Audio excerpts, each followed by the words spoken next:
Republican leadership in the Senate is supportive of continuing to Ukraine. The isolationist messages coming from Donald Trump and Ron DeSantis, the party's two 2024 frontrunners, also has an audience on Capitol Hill. The EU, it's in their own backyard. They've been laying low. Trump is right, pay your fair share. They should be doing the yeoman's effort there. I want to be involved in leadership and what we do around the world. We can't be the policeman solely. We can't pay all of the bills. I made it really clear to the White House that I don't want to send any more money or funds to Ukraine until we secure our southern border. Joining me now on set, Eugene Daniels, White House correspondent, Playbook co-author for Politico, former Illinois Democratic Congresswoman Cheri Bustos, and National Review senior political correspondent Jim Geraghty. One of my favorite campaign books, Jim, was a book about the 1940 campaign.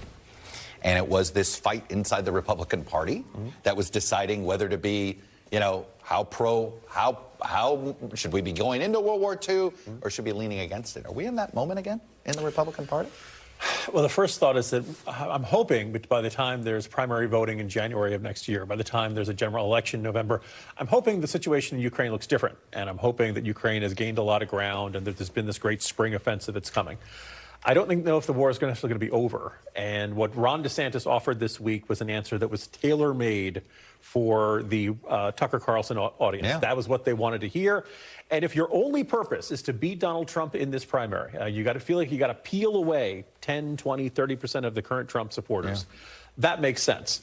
It's going to cause you problems down the road if you are then someday behind the Resolute desk in the Oval Office and you say, wow, these intelligence reports really make Russia sound bad. Yeah. Never mind. I really think we got to do more to fight these guys. It's going to look pretty challenging. You know, Eugene, I've heard a lot of this today from some Republicans who are clearly shell-shocked that DeSantis took this position, right? Because they're like, wait, you're supposed to be the alternative to Trump.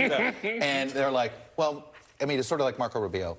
Some version of, well, he's governor. He doesn't see it, sort of what Jim's sort of hinting at. He hasn't seen the, you know, he doesn't have a lot of experience in this area. And they're sort of like, when he gets the right team around him, he'll say, and I'm like, oh, I remember that 2016 conversation with Republicans about Donald Trump. Exactly. It's the same exact thing. It's like a little head pat. Like, don't worry, little kid. You'll learn once you get here. Ron on the head. Oh, young man, wait till you learn. It's exactly that. And I think, like, I don't know that he will, right? Like, you know, when these guys say these kinds of things, as you guys all know, is they mean it, right? When Donald Trump said things like this in the 2016 election, he meant them. And I think the same thing is happening here. And I will say, you have all the White House. There's folks in the White House that are, you know, ears are perking up in a very scared way because they're thinking, okay, what is Russia hearing? Does Russia hold out and continue to hold out, hoping that there's going to be a different president and a different administration, or more importantly, less resolve in the Republican Party, in the House and the Senate on this? Cheri Bustos, I got to read you this quote from J.D. Vance, because I think he's not alone in thinking this.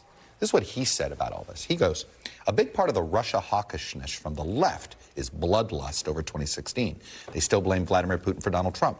And the fact that so many Republicans don't see that obvious obsession from the left is bizarre to me. Because if the left wasn't so obsessed with Vladimir Putin, I don't think they would be seeing the Russia-Ukraine conflict the way that they do. He sees it purely as a transactional thing having to do with Clinton-Trump. And I don't think he's alone in thinking this. Well, let's go back to the question you started out asking Jim about, is this what happened in the 40s with World War II? This is serious stuff.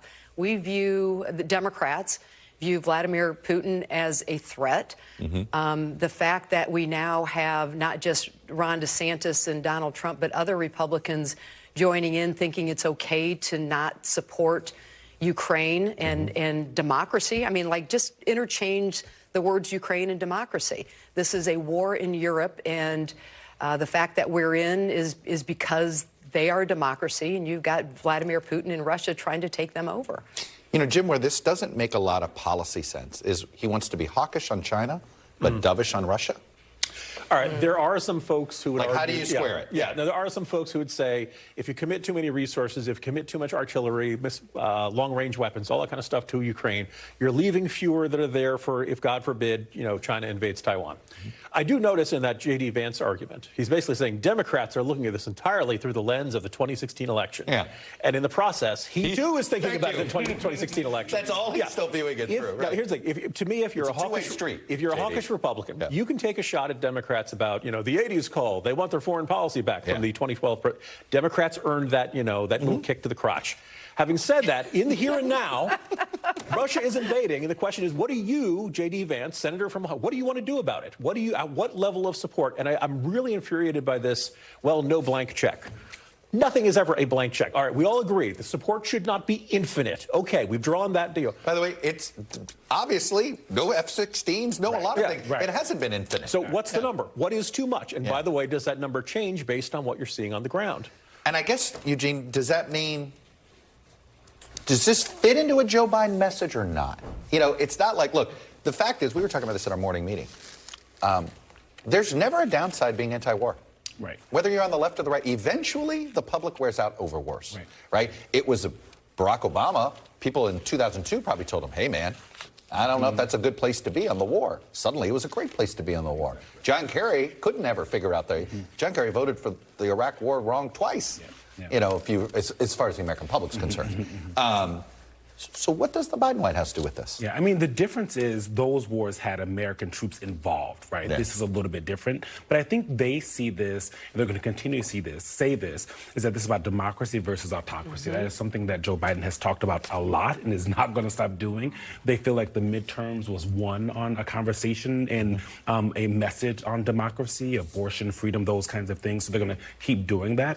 And I think they feel good about the support that Ukraine has in Congress. They have these folks that are kind of talking about pooling funding, but every single time I did an interview with Vice President Harris a little while back on foreign policy before her trip to the Munich Security Conference, and she said they talk about this, they're blustering about this, but at the same time, they vote a different way. You know, Cheri, I have a feeling, look, you represented a district that I think if there was restlessness over Ukraine, you'd hear it. You'd probably be among the first Democrats to hear it. A Democrat in a Trump district. That's right. Yeah. Are you hearing the restlessness on Ukraine? No. Okay. No. That's what I wonder here. So, Jim, because this is what I keep thinking about, which is the Democrats value electability in a presidential primary far more than Republicans seem to.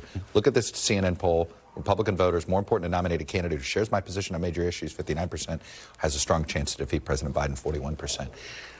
The Democrats were in very pragmatic mode in 2020. Republicans don't seem to be that pragmatic. How many consecutive cycles do you need to lose before you start getting more pragmatic? Apparently not enough, right? You know, how many? You can make the argument, 2018, Trump was a huge drag on the House Republicans, did okay in the Senate, but, you know, lost a bunch of governorships. 2020, I know the argument, oh, he didn't really lose, blah, blah, blah. You know, Republicans actually did okay lost down control of the Senate. Yeah, you know. But did lose control of the Senate and the presidency. And that's a loss. You know, did Republicans win the House in 2022? Yes. Did they win by the margin they expected to? No. And it was the Trump handpicked candidates, the Herschel Walkers, the Mehmet Oz's, the celebrity candidates who crashed and burned. It was the other ones who, if you were a Chris Sununu, if you were a Mike DeWine, you did just fine. Yeah, Vance won, but Vance ran what, like 15 points behind, behind DeWine? You know, there's a very limited appeal for Trump, and Republicans just don't want to address this. You know, Cheri, I want to go back to something else, which is a lot of times campaigns, you have to make a choice. You're running as a change candidate, or you're running as a we gotta keep things stable. Biden's going to be running a stable. Oh, yeah. Hey, we got to keep things stable campaign. DeSantis has now signaled big change. How would take me to Illinois 17? How are those people? What do they want? Do they want change or stability? Well, I think people are craving stability. This has just been such a crazy time. We're getting out of this pandemic. We've got this war in Europe. I think people are looking for just more stability. I look at the district that I represented for the previous 10 years as just normal. You know, almost 10,000 family farms, world headquarters for John Deere, a lot of manufacturing, not a whole lot of college degrees with a lot of families. And I think they just want normal. And, you know, however that's defined. But right now, what Ron DeSantis is throwing out there and what Donald Trump is throwing out there is not too normal. But the primary electorate wants change, doesn't it, Jim? Well, not only that, I mean, if it want really, radical change, if there was such a giant hunger for normality, and wouldn't Biden's approval rating be higher than the low 40s it is right now? It's not exactly a robust, oh, the things are going great, things are great, you know, right track, wrong direction, all that kind of stuff. Well, that's always the question with Joe Biden. Exactly. Is he being judged against himself, or is he being judged against Trump, or against the alternative, right? He says it best, right? Almighty versus alternative. Yeah, exactly. Yeah. All right, Eugene, Cheri, and Jim, great conversation. Thank you, guys. Thanks for watching our YouTube channel. Follow today's top stories and breaking news by downloading the NBC News app.